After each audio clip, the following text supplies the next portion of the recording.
شہید مختوم بلاول سندھ کے محب الوطن صوفی بزرگ شاعر اور سپہ سالار گزرے ہیں۔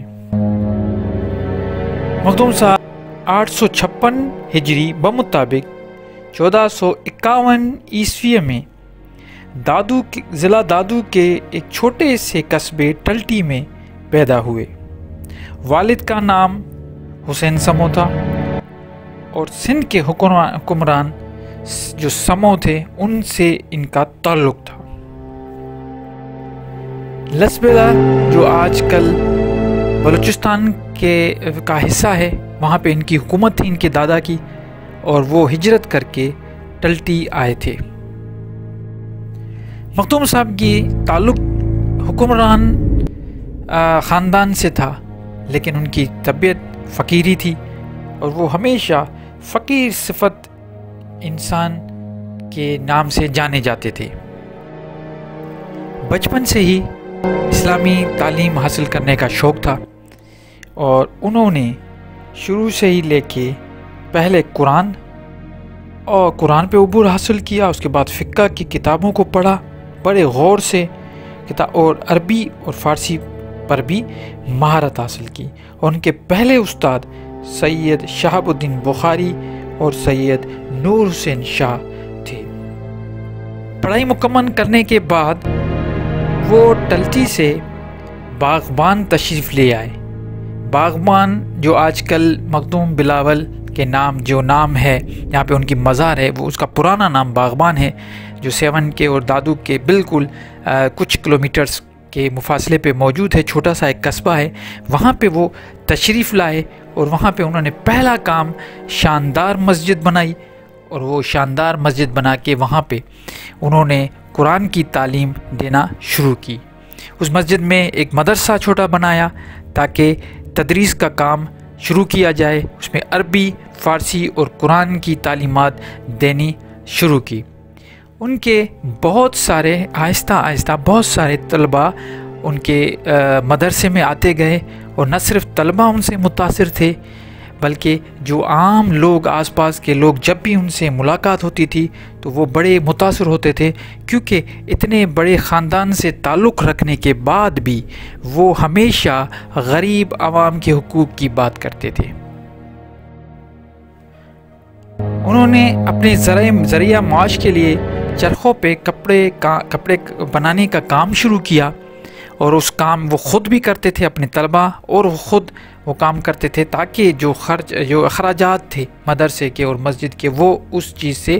پورے ہو جائیں۔ وہ دیکھتے ہوئے عام لوگ بھی ان کی عقیدت میں آتے گئے اور ان سے علم، تعلیم، یہ جو بھی چیزیں وہ سیکھتے تھے وہاں پہ آ کے، اور بڑے متاثر ہو کے لوگ جاتے تھے۔ پھر دور دراز سے بھی یہ سلسلہ جاری رہا، اور دور دراز سے بھی لوگ آتے گئے اور ان کو سننا شروع کیا۔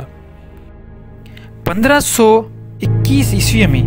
شاہ بیگ ارغون نے سندھ پہ حملہ کیا اور ٹھٹا شہر پر قبضہ کر لیا۔ اس جنگ کے دوران شاہ بیگ کے جو قافلہ تھا انہوں نے باغبان پر بھی حملہ کیا۔ جب باغبان پہ حملہ ہوا تو اس حملے کی مذمت کی،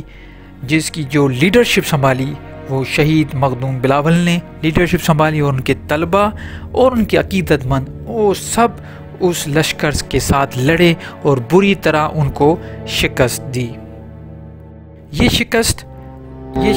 ارغون تھے اور اس وقت کے جو حکمران، ان کو بڑی بری لگی، اور انہوں نے ایک سازش کے تحت شہید مختوم بلاول کو گرفتار کروایا۔ اب وہ سازش کچھ لوگ روایت میں یہ بتاتے ہیں کہ کیونکہ یہ اس علاقے میں نہ صرف پر سندھ بھر میں بڑے علماء اور صوفی بزرگ کے طور پہ مشہور ہو گئے تھے، پھر انہوں نے ایک چپل بنوائی، اس کے چپل کے جو تلوے ہوتے ہیں وہاں پہ قرآن کے ورق لگائے، اور ان کو کسی بھی بندے کے ذریعے وہ اس کو ایک نذرانہ کر کے دیا۔ حالانکہ روایت یہ لکھتی ہے کہ انہوں نے وہ چپل کبھی نہیں پہنے، لیکن اس وقت انہوں نے کیا کیا،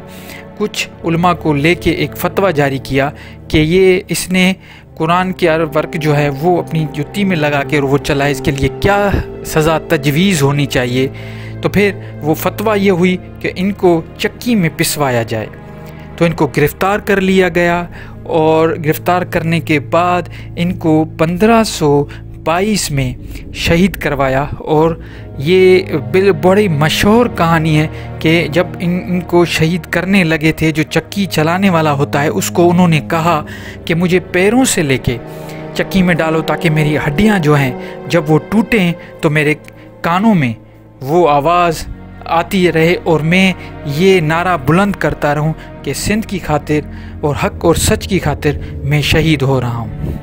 اس کے بعد اس کو شہید کرنے کے بعد کہتے ہیں کہ ایک مٹکے میں ان کا گوشت ان کے عقیدت مندوں کو دیا گیا، اور باغمان میں جو آج مخدوم بلاول کا مقبرہ بنا ہوا ہے وہاں پہ ان کو دفنایا گیا۔ اور ان کی مزار جو ہے وہ وگن قبیلے کے سردار نے بنوائی، جن کا نام سردار سخی محبوب خان وگن تھا۔ شہید مخدوم بلاول کا کردار آپ جب پڑھیں گے تو وہاں ان میں آپ کو کوئی بھی آسمانی کرامت نظر نہیں آئے گی، لیکن عملی زندگی ان کی بھری ہوئی ہے۔ انہوں نے جو کام کیے، ایک تو سب سے بڑا کام انہوں نے یہ کیا کہ ایک چھوٹے سے علاقے میں آ کے قرآن کی تعلیم دینا شروع کی، اور اس کے بعد لوگوں میں یہ چیز ڈالی کہ اپنے وطن سے محبت سب سے بڑی عبادت ہے، اور وہ انہوں نے جنگ بھی لڑی، اور انہیں کوئی کرامت آسمان میں اڑنے کی کوئی کہانی نہیں بتائی۔ حالانکہ عملی زندگی میں انہوں نے یہ کر کے بتایا کہ اپنی زندگی میں اگر آپ اپنے وطن اور حق اور سچ اور لوگوں انسانیت کی خاطر اگر آپ شہید بھی ہوتے ہو تو یہی اصل کامیابی ہے، جو اتنے 100 سال وقت گزرنے کے بعد بھی آج بھی ان کو بڑی احترام سے ان کا نام لیا جاتا ہے۔ لیکن افسوس کے ساتھ کہنا پڑتا ہے کہ بہت کم ریسرچ ان پر ہوئی ہے۔ میں یہ کہوں گا جو بھی ہمارے سننے والے ہیں ان سب سے کہ یہ ایک ایسی ہستی تھی، ایک ایسے ہیرو تھے جن پہ تحقیق ہونی چاہیے، جن کے نام پہ یہ کرامات کی باتیں نہیں ہونی چاہیے، بلکہ ان کے نام پہ جو اصل کام تھے وہ ہمیں دیکھنی چاہیے۔ یہ ہے ہمارے ہیروز ہیں، یہ اصل ولی اللہ ان کو کہا جاتا ہے۔